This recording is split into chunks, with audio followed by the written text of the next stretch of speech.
I never planned to spend my summer vacation proving myself to anyone, especially not to Uncle Robert. The drive to his farm in rural Nebraska had been long and uneventful, just miles of cornfields and open sky stretching endlessly in every direction. I was 22, fresh out of college with a business degree, and honestly, I thought I had life figured out. My uncle's farm had always been this distant, almost mythical place that we visited maybe once a year for family gatherings. Uncle Robert was my father's older brother, a man who had spent his entire life working the land that had been in our family for 3 generations. He was the kind of person who measured worth by calluses on your hands and the amount of dirt under your fingernails. When I pulled up to his farmhouse in my small sedan, I could see him standing on the porch, arms crossed, watching me with that familiar skeptical expression. The farm itself was impressive in its scope and simplicity. Hundreds of acres of fertile land stretched out in every direction, punctuated by red barns, silver silos, and the occasional cluster of farm equipment that looked both ancient and essential. The air smelled of earth, hay, and something indefinably rural that city folks like me rarely experienced. I had come for what I thought would be a simple weekend visit, maybe some good home-cooked meals and stories about the old days. My parents had suggested the trip, thinking it would be good for me to reconnect with family before starting my new job in the city. I had no idea that this visit would become one of the most challenging and transformative experiences of my life. Chapter 2. The Challenge. Uncle Robert greeted me with his typical gruff warmth, the kind of affection that came wrapped in criticism and practical concerns. After the usual pleasantries about the drive and my parents' health, he wasted no time in sizing me up. His weathered hands gestured toward the fields as he explained the current situation on the farm. The spring planting season was behind schedule due to equipment problems and a worker shortage. Several of his regular hands had found work elsewhere, and he was facing the very real possibility of missing the optimal planting window for his corn crop. The way he talked about it, I could sense both his frustration and his deep concern for the farm's productivity. As we walked around the property, he pointed out various pieces of equipment and explained their functions with the patience of someone who had taught these lessons many times before. I tried to show interest, asking questions about crop rotation, soil conditions, and farming techniques, but I could tell he was only half listening to my responses. The conversation took a turn when he mentioned needing to plow the north field, a 40-acre plot that had been lying fallow and needed preparation for the next planting cycle. He looked at me with a mixture of amusement and resignation, as if he was about to share a joke that only he would find funny. That's when he said it, with a slight shake of his head and a tone that suggested he was stating an obvious fact rather than making an observation. The words hung in the air between us, and I felt something shift inside me, a combination of embarrassment and determination that I hadn't experienced since childhood. Chapter 3.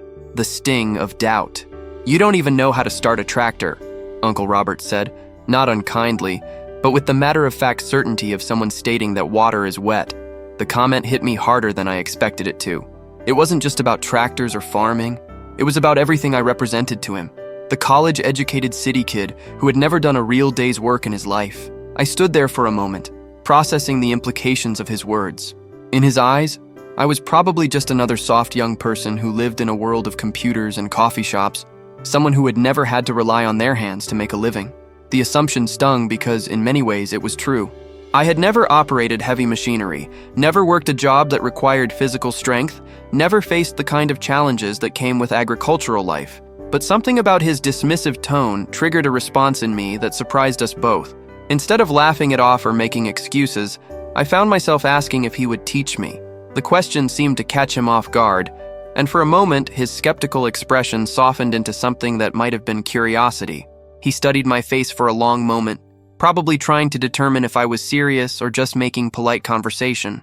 When he realized I meant it, his expression shifted again, this time into something that looked almost like amusement.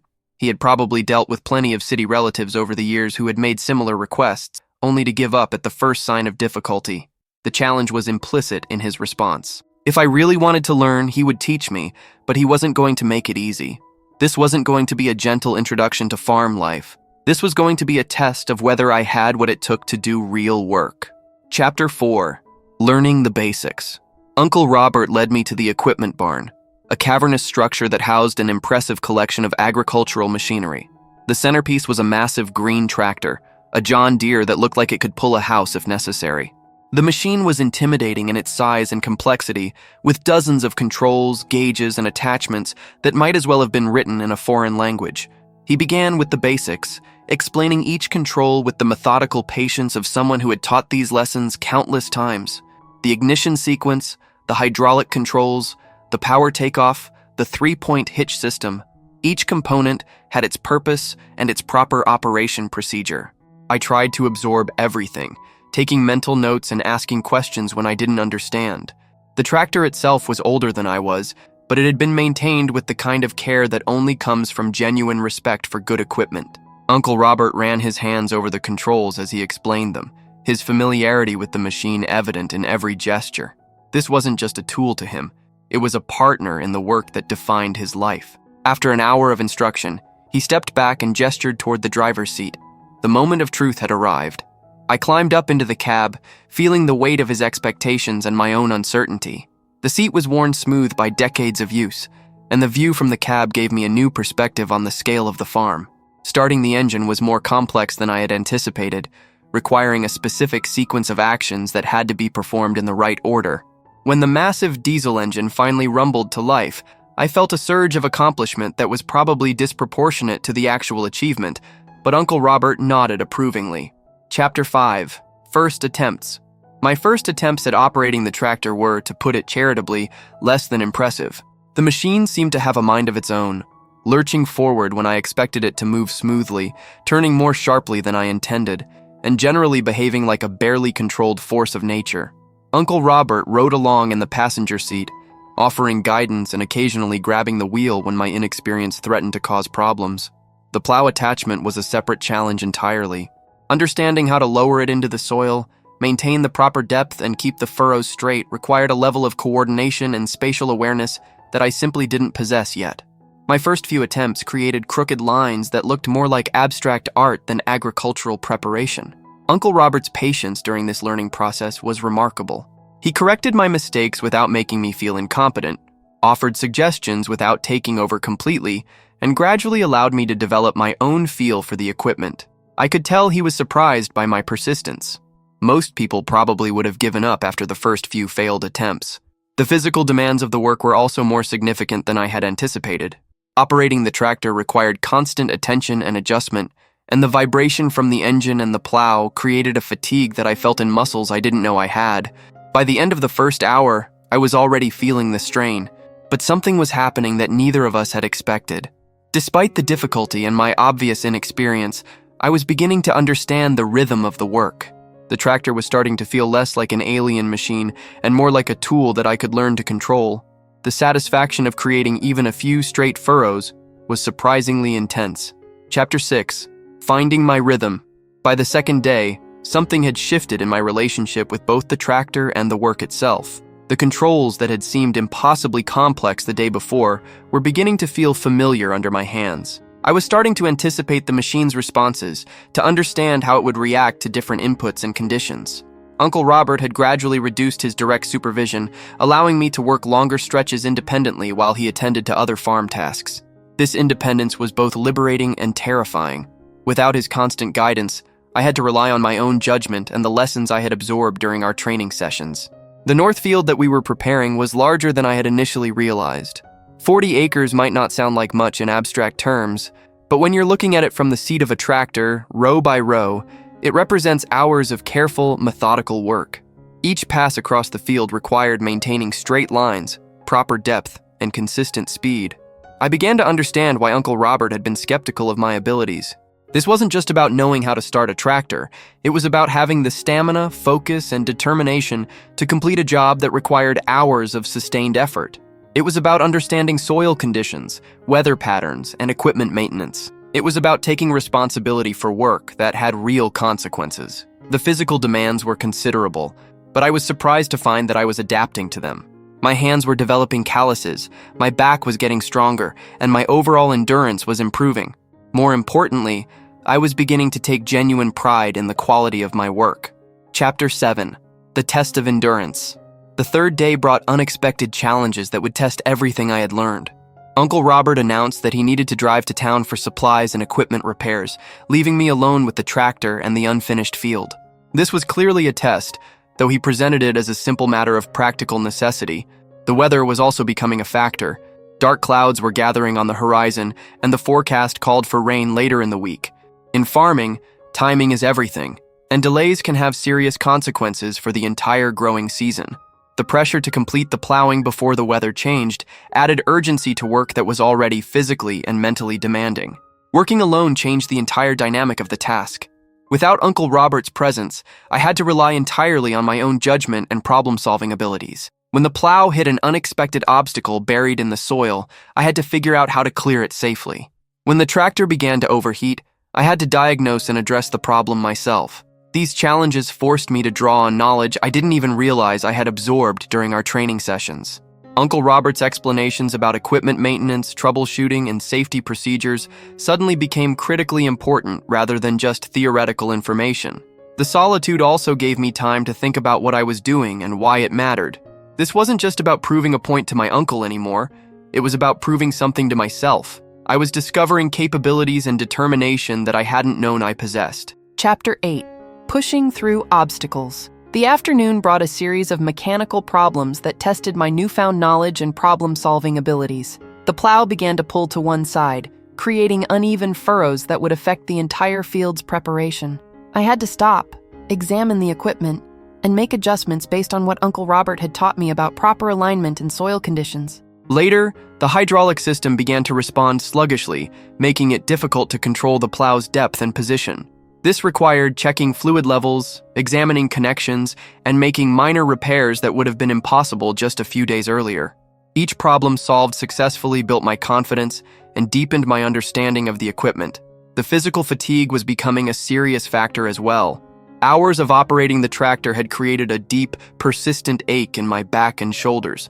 My hands were cramping from gripping the controls, and the constant vibration was affecting my coordination.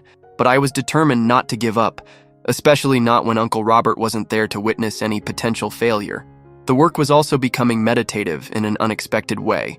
The repetitive nature of the task, the steady rhythm of the engine, and the gradual transformation of the field created a kind of focused calm that I had never experienced before. There was something deeply satisfying about this direct physical interaction with the land. As the day progressed, I began to see real progress in the field. The area of completed plowing was growing steadily, and the quality of my work was improving with each pass. The furrows were becoming straighter, more consistent, and properly spaced. I was actually doing this. Chapter 9. The Breakthrough Moment. The breakthrough came during the late afternoon of the third day, when I realized that I was no longer thinking consciously about operating the tractor. The controls had become extensions of my hands, the machine's responses had become predictable, and the work had developed its own natural rhythm. I was actually farming. This realization was accompanied by a surge of confidence that transformed my entire approach to the task. Instead of carefully executing each action as I had been taught, I was beginning to make intuitive adjustments based on soil conditions, equipment behavior, and my own growing experience. I was thinking like a farmer rather than just following instructions. The quality of my work reflected this new confidence. The furrows were now consistently straight and evenly spaced, the soil was being turned to the proper depth, and my speed had increased without sacrificing precision. I was covering ground efficiently and effectively, making real progress toward completing the entire field. More importantly, I was beginning to understand the broader context of what I was doing. This wasn't just about moving dirt around, it was about preparing the foundation for the next growing season. The quality of this work would directly affect the farm's productivity and profitability. I was contributing to something that mattered. The physical demands that had seemed overwhelming just days earlier were now manageable. My body had adapted to the work, and I had developed strategies for managing fatigue and maintaining focus over long periods. I was becoming the kind of person who could do this kind of work. Chapter 10. Racing Against Time. The weather forecast had become more urgent, with rain now expected within 24 hours. Uncle Robert returned from town with this news and a look of genuine concern about completing the plowing before the storm arrived. Wet soil would be impossible to work, and delays could push the entire planting schedule back by weeks. Looking at the field, we both realized that I had made remarkable progress. More than 3/4 of the 40 acres had been completed, and the quality of the work was consistently good. Uncle Robert walked the furrows, examining the soil preparation with the critical eye of someone whose livelihood depended on getting these details right. His assessment was brief but meaningful. The work was good, not just acceptable for a beginner, but genuinely good by professional standards. The furrows were straight, the depth was consistent, and the soil had been properly turned and prepared. I had exceeded his expectations, and frankly, my own. But there was still work to be done, and time was running out. The remaining 10 acres represented at least 6 hours of steady work, and the storm was approaching faster than originally predicted. Uncle Robert offered to take over the final section, but something in his expression suggested that he was testing me one more time. I declined his offer. I had started this job, and I was going to finish it. The pride I felt in the work I had already completed made the idea of stopping just short of the goal unacceptable. I was going to plow the entire field, regardless of the weather or the physical demands. Chapter 11. The Final Push. The last 10 acres became a race against both time and my own physical limitations. The approaching storm was visible on the horizon, dark clouds building into an impressive wall that promised heavy rain and possibly severe weather. The wind was picking up, carrying the scent of rain and the electricity that precedes a major storm. I pushed the tractor harder than I had before, increasing my speed while trying to maintain the quality standards I had established. The fatigue was significant now, but it was manageable, and my determination to finish the job was stronger than any physical discomfort. This had become about more than just proving a point, it had become about completing something I had started. Uncle Robert appeared periodically to check on my progress, and I could see both concern and admiration in his expressions. He was clearly worried about the weather, but he was also recognizing that I was going to finish the job. The skeptical uncle, who had doubted my ability to start a tractor, was watching me complete a task that many experienced farm workers would find challenging. The work took on an almost desperate urgency as the storm approached. The first drops of rain began to fall during my final passes across the field, but I was too close to completion to stop now. The tractor's headlights illuminated the last few rows as darkness fell earlier than usual due to the storm clouds. When I finally completed the last furrow and shut down the tractor, the rain was beginning in earnest. I sat in the cab for a moment, looking out at the completed field, hardly believing what I had accomplished. 40 acres of perfectly plowed farmland stretched out before me, ready for the next phase of the agricultural cycle. Chapter 12. Recognition and Respect. Uncle Robert was waiting for me when I finally climbed down from the tractor, and his expression had changed completely from the skeptical amusement of just a few days earlier. He walked out into the field, even as the rain began to fall more steadily, examining the work I had completed. His inspection was thorough and professional, the kind of evaluation that a farmer gives to work that will affect his livelihood. When he returned, his assessment was simple but profound. The work was excellent, not just good for a beginner, but excellent by any standard. The field was properly prepared, the furrows were straight and consistent, and the timing had been perfect. I had completed a job that needed to be done, and I had done it well. The rain was now falling steadily, validating our urgency to complete the plowing before the storm arrived. Standing there in the growing downpour, looking at the completed field, I felt a sense of accomplishment that was unlike anything I had experienced before. This wasn't about grades or degrees or abstract achievements. This was about completing work that had real, tangible value. Uncle Robert's respect was evident in the way he talked about the work and about my persistence in completing it. He admitted that he hadn't expected me to last through the first day, much less complete the entire field to professional standards. His initial comment about not knowing how to start a tractor now seemed like it had come from a different conversation entirely. The transformation in our relationship was remarkable. I was no longer the soft city kid who didn't understand real work. I was someone who had proven capable of meeting the demands of farm life. The respect I had earned was based on demonstrated ability rather than family connections or educational credentials. Chapter 13. Lessons Learned. The days that followed were different in ways that went far beyond my relationship with Uncle Robert. I had discovered something about myself that I hadn't known existed, a capacity for sustained physical work, for learning complex skills quickly, and for persevering through challenges that initially seemed overwhelming. The experience had changed my understanding of what I was capable of accomplishing. Uncle Robert's attitude toward me had undergone a complete transformation. He now included me in conversations about farm management, asked for my opinions on equipment and procedures, and treated me as someone who understood the realities of agricultural work. The casual dismissal of my abilities had been replaced by genuine respect for what I had accomplished. More importantly, I had gained a new appreciation for the kind of work that keeps our society functioning. The food that appears in grocery stores, the raw materials that support our economy, the land management that preserves our environment. All of this depends on people who are willing to do demanding physical work with skill and dedication.